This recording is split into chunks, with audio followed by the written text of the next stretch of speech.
എല്ലാ ഭാരങ്ങളും ചുമക്കും, എന്നും താങ്ങി എന്നെ നടത്തും. കർത്തൻ തൻ കരത്താൽ കണ്ണുനീർ തുടയ്ക്കും, കാത്തുപാലിക്കുമെന്നെ നിത്യം.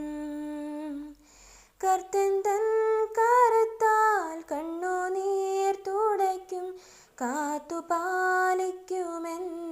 നിത്യം. ദൈവവചന ചിന്തകൾ കേൾക്കുന്ന എല്ലാ മാന്യ ശ്രോതാക്കൾക്കും ക്രിസ്തീയ വന്ദനം. സദൃശവാക്യങ്ങളുടെ പുസ്തകം 3-ാം അധ്യായം 6-ാമത് വചനം. നിന്റെ എല്ലാ വഴികളിലും അവനെ നനച്ചുകൊള്ളുക, അവൻ നിന്റെ പാതകളെ നേരെയാക്കും എന്നുള്ളതാണ്. നാം നമ്മുടെ ദൈവത്തെ സ്നേഹിക്കുകയും ദൈവ വഴിയിലൂടെ യാത്ര ചെയ്യുകയും ചെയ്യുന്നു എങ്കിൽ നമ്മുടെ മുൻപിൽ ഉള്ള വഴികളെ നിരപ്പാക്കി, നന്മയാക്കി, ചൊവ്വാക്കി നമുക്ക് നൽകുന്ന ഒരു ദൈവമാണ് നമ്മുടെ ദൈവം എന്ന് ഓർമ്മപ്പെടുത്തുകയാണ്. പുറപ്പാട് പുസ്തകം 17-ാം അധ്യായത്തിൽ കടന്നു വരുമ്പോൾ മിസ്രൈമിലെ അടിമത്വത്തിൽ നിന്ന് വാഗ്ദത്ത ദേശത്തേക്ക് കൊണ്ടുപോകാമെന്ന് പറഞ്ഞ് ദൈവത്താൽ വിളിച്ച് ഇറക്കപ്പെട്ട ഇസ്രായേൽ മക്കൾ രഫീദീമിൽ എത്തിയപ്പോൾ അമാലേക്ക് അവരോട് യുദ്ധത്തിന് വരികയും അവരെ മുൻപോട്ട് വിടുകയില്ലെന്ന് പറഞ്ഞ് അവരുടെ വഴി തടയുകയും ചെയ്യുവാനിടയായി തീർന്നു എന്നുള്ളതാണ്.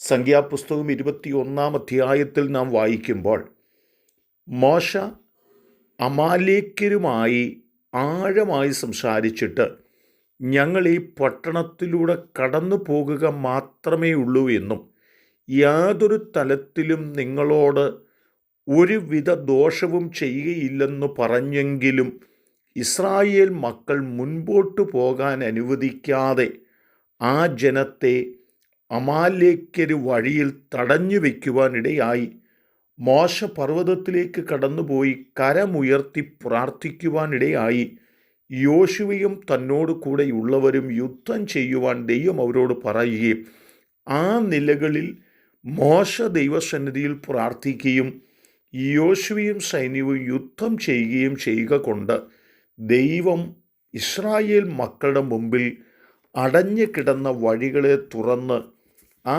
വഴികളെ നേരെയാക്കി, ആ വഴികളെ ചൊവ്വാക്കി ജനത്തെ കൃത്യമായ തലത്തിൽ മുൻപോട്ട് കൊണ്ടുപോകുവാനിടയായി തീർന്നു എന്നും ദൈവജനത്തിൻ്റെ വഴി തടഞ്ഞ അമാലേക്യര് ഇനിയും ഭൂമിയിൽ ശേഷിച്ചിരിക്കുവാൻ പാടില്ലെന്ന് ദൈവം അരുളി ചെയ്യുകയും ചെയ്തിട്ടുണ്ട് എന്നുള്ളതാണ് ഈ വചനത്തിൽ നമുക്ക് ഗ്രഹിപ്പാനായിട്ട് കഴിയുന്നത്. ഇവിടെ എന്താണ് നമ്മോട് ദൈവം സംസാരിക്കുന്നത്? നമ്മെ കൊണ്ടുപോകാമെന്ന് പറഞ്ഞ്, നമ്മെ എത്തിക്കാമെന്ന് പറഞ്ഞ്, നമുക്ക് നൽകാമെന്ന് പറഞ്ഞ് ദൈവം നമ്മെ വിളിക്കുമ്പോൾ ആ വിളിയുടെ വഴിയിലൂടെ യാത്ര ചെയ്യുന്ന ഭക്തൻ്റെ മുമ്പിൽ നിരവധി പ്രശ്നങ്ങൾ മുൻപോട്ട് കടന്നു പോകുവാൻ കഴിയാത്ത തലത്തിൽ കടന്നു വന്നു എന്ന് വരാം.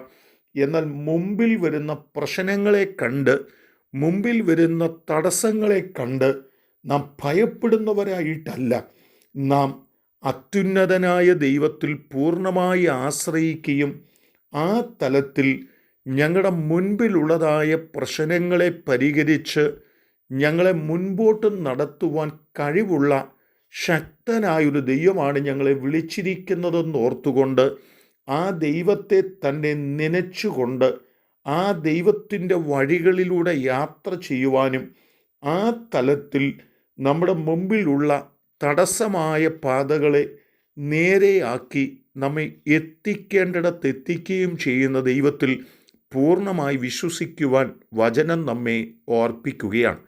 എന്നെ കേൾക്കുന്ന പ്രിയപ്പെട്ടവരെ, ദൈവമാണ് നമ്മോട് സംസാരിച്ചതെങ്കിൽ, തരാമെന്ന്, എത്തിക്കാമെന്ന് ഒക്കെ പറഞ്ഞതെങ്കിൽ അത് നൽകുന്ന ഒരു ദൈവമാണ് നമ്മുടെ ദൈവമെന്നും ആ ദൈവത്തിൽ പൂർണ്ണമായി ആശ്രയം വെച്ചുകൊണ്ട് നമ്മുടെ മുമ്പിൽ വരുന്ന തടസ്സങ്ങളെ മാറ്റി നമ്മെ മുൻപോട്ട് നയിക്കുന്ന ദൈവമാണെന്ന് വിശ്വസിച്ചുകൊണ്ട് നമുക്ക് വീണ്ടും മുൻപോട്ട് പോകാം. അതിന് ദൈവം നമുക്ക് കരുത്തും ബലവും നൽകട്ടെ.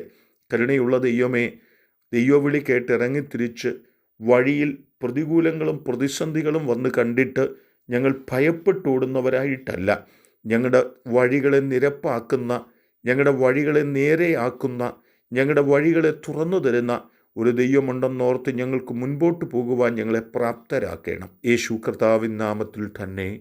ആമേൻ.